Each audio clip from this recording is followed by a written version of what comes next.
தற்போது இந்திய ராணுவம் அதிகாரப்பூர்வமாக பயங்கரவாதிகளின் முகாம்களை குறிவைத்து எப்படி நாங்கள் அழித்தோம் என்பது குறித்து ஆதாரங்களை தற்போது வெளியிட்டிருக்கிறது. இந்திய ராணுவம் வீடியோ ஆதாரங்களை வெளியிட்டிருக்கிறது. பாகிஸ்தானில் உள்ள தீவிரவாத முகாம்கள் அழிக்கப்பட்டது தொடர்பான ஆதாரங்கள் 9 முகாம்களை அழித்திருக்கிறோம். 25 நிமிடங்களில் 9 பயங்கரவாத முகாம்கள் அழிக்கப்பட்டது எப்படி என இந்திய ராணுவம் சார்பிலே அதிகாரப்பூர்வமாக இந்திய அரசின் சார்பிலே வீடியோ ஆதாரங்கள் கொடுக்கப்பட்டிருக்கிறது. பாகிஸ்தானின் தீவிரவாதிகளை மட்டும் தான் நாங்கள் குறிவைத்தோம். ராணுவத்திலேயோ அல்லது பாகிஸ்தான் குடிமக்கள் ஒருவரையும் நாங்கள் குறியும் வைக்கவில்லை, ஒருவரும் கொல்லப்படவில்லை என மிக தெளிவாக ராணுவத்தினர் கூறியிருக்கிறார்கள். குடிமக்களுக்கு பாதிப்பு ஏற்படாத வகையில் கவனத்துடன் முகாம்களிலே தாக்குதல் நடத்தியதாகவும் இந்திய ராணுவம் சார்பிலே அதிகாரப்பூர்வமாக அறிவிக்கப்பட்டிருக்கிறது. இந்தியாவின் வெளியுறவுத்துறை செயலாளர் விக்ரம் மிஸ்ரி மற்றும் விங் கமாண்டர் தரைப்படை அதிகாரி மற்றும் விமானப்படை அதிகாரியும் ஒன்றிணைந்து கூட்டாக செய்தியாளர்களை சந்தித்தார்கள். அப்பொழுது மிக தெளிவாக விளக்கங்கள் கொடுக்கப்பட்டன. அங்கு பஹல்காம் தாக்குதலில் பாகிஸ்தானுக்கும் பயங்கரவாதிகளுக்கும் இடையேயான தொடர்பு ஆதாரங்களுடன் அம்பலப்படுத்தப்பட்டிருக்கிறது. அதை அடுத்துதான் தற்போது திருப்பி தாக்கும் உரிமையை இந்தியா பெற்று அவர்கள் மீது இந்த நடவடிக்கை எடுக்கப்பட்டிருக்கிறது. ஜம்மு காஷ்மீரில் அமைதியை சீர்குலைக்க பயங்கரவாதிகள் திட்டமிட்டு முயற்சித்தார்கள்.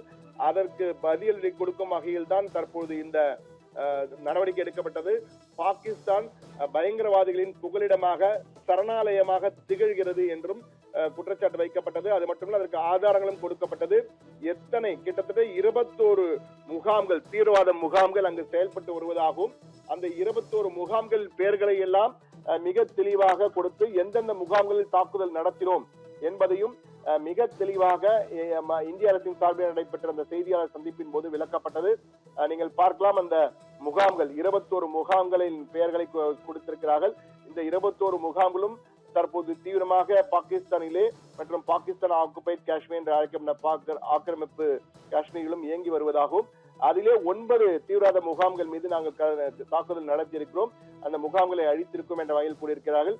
குறிப்பாக நீங்கள் பார்க்கும் பொழுது அந்த சியால்கோட் முகாம், அதே மாதிரி பஹவல்பூர் முகாம், அதே மாதிரி முர்டிக்கி முகாம், இந்த முர்டிக்கிற அப்துல் கசாப் எல்லாம் அங்குதான் உருவான மும்பை தாக்குதலுக்கு காரணமான அப்துல் கசாப்லாம் அந்த இடத்தில் தான் தீவிரவாதிகளால் உருவாக்கப்பட்டார்கள் என்பது குறித்து எல்லாம் விளக்கமாக கூறினார்கள். Terrorist camps in POJK, Pakistan occupied Jammu Kashmir and Pakistan என்ற வகையிலே தெளிவாக இந்திய ராணுவம் அந்த முழு தகவல்களை கொடுத்தது. அந்த தீவிரவாதிகள் முகாம்கள் எங்கிருக்கின்றன, பஹவல்பூர், முர்டிக்கி, சப்ஜால், மெக்மூனா ஜோயா, சியால்கோட்டில் உள்ளது போன்ற இடங்கள் எல்லாம் தாக்குதல் நடத்தப்பட்டது என்பது குறித்தும் அந்த ஜம்மு காஷ்மீர் சொல்ல போனால் பயங்கரவாதிகளின் சொர்க்கபுரியாக பாகிஸ்தான் இருக்கிறது என இந்தியா சார்பிலே அதிகாரப்பூர்வமாக குற்றம் சாட்டப்பட்டிருக்கிறது. பயங்கரவாதிகளின் சொர்க்கபுரியாக பாகிஸ்தான் என்ற ஒரு குற்றச்சாட்டை இந்திய சார்பிலே வைக்கப்பட்டிருக்கிறது.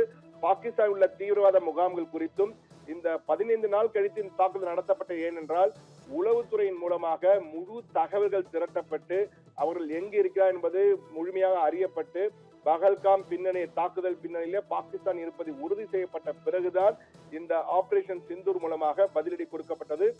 பாகிஸ்தான் மற்றும் பாகிஸ்தான் ஆக்கிரமிப்பு காஷ்மீரில் மொத்தம் 21 தீவிரவாத முகாம்கள் இயங்கி வருகின்றன. அந்த முகாம்கள் குறித்து 2 பெண் ராணுவ அதிகாரிகள் தற்போது முழுமையான விளக்கம் கொடுத்தார்கள். எங்கெங்கு எப்படி தாக்குதல் நடத்தப்பட்டது, விமானம் மூலமாக உள்ளே சென்று தாக்குதல் நடத்தப்பட்டது, தாக்குதலுக்கு முன் அந்த இடம் எப்படி இருந்தது, தாக்குதலுக்கு பின் அந்த இடம் எப்படி இருந்தது, அது போன்று 4 முறை ஒரே இடங்கள் சில இடங்களில் தாக்குதல் நடத்திருக்காங்க. ஹிட் 1, ஹிட் 2, ஹிட் 3, ஹிட் 4 என்ற வகையிலே அந்த தாக்குதல் நடத்திட்டு ஒவ்வொரு தாக்குதலுக்கு பிறகும் அந்த புகைப்படங்கள் எப்படி இருந்தன என்பதை அந்த செயற்கைக்கோள் சேட்டலைட் புகைப்படங்கள் மூலமாக மிக தெளிவாகவும் அதே போன்று காட்சி படங்கள் மூலமாக வீடியோ ஆதாரங்களை வெளியிட்டிருக்கிறது இந்திய ராணுவம். எனவே மிக தெளிவாக அந்த செயற்கைக்கோள் புகைப்படங்களை காட்டி விளக்கம் அளித்ததன் மூலமாக நம்மால் புரிந்து கொள்ள முடிகிறது.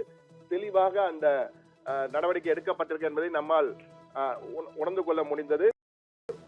எனவே இந்த 25 நிமிடங்கள் 9 பயங்கரவாத முகாம்கள் அழிக்கப்பட்டது குறித்தும் எப்படியெல்லாம் அழிக்கப்பட்டது என்பது குறித்தும் வீடியோ ஆதாரங்களை அதிகாரப்பூர்வமாக இந்திய அரசாங்கம் தற்போது வெளியிட்டு செய்தியாளர் சந்திப்பில் வெளியிட்டிருக்கிறார்கள். ஆனால் செய்தியாளரின் கேள்வி பதிலுக்கு தற்போது நாங்கள் பதிலளிக்க முடியாது, விரைவில் சந்தித்து முழுமையான கேள்வி பதிலுக்கு பதிலளித்தோம் என்ற வகையில் சொல்லியிருக்கிறார்கள் இந்த ராணுவ அதிகாரிகளும் வெளியுறவுத்துறை செயலாளரும். எனவே தற்போதைய நிலையிலே ஆபரேஷன் சிந்தூர் ஏன் நடத்தப்பட்டது, எப்படி நடத்தப்பட்டது, எங்கெல்லாம் நடத்தப்பட்டது, பாகிஸ்தானினுடைய குடிமக்களோ அல்லது ராணுவ மையங்கள் மீதோ எந்த ஒரு தாக்குதல் நடத்தவில்லை.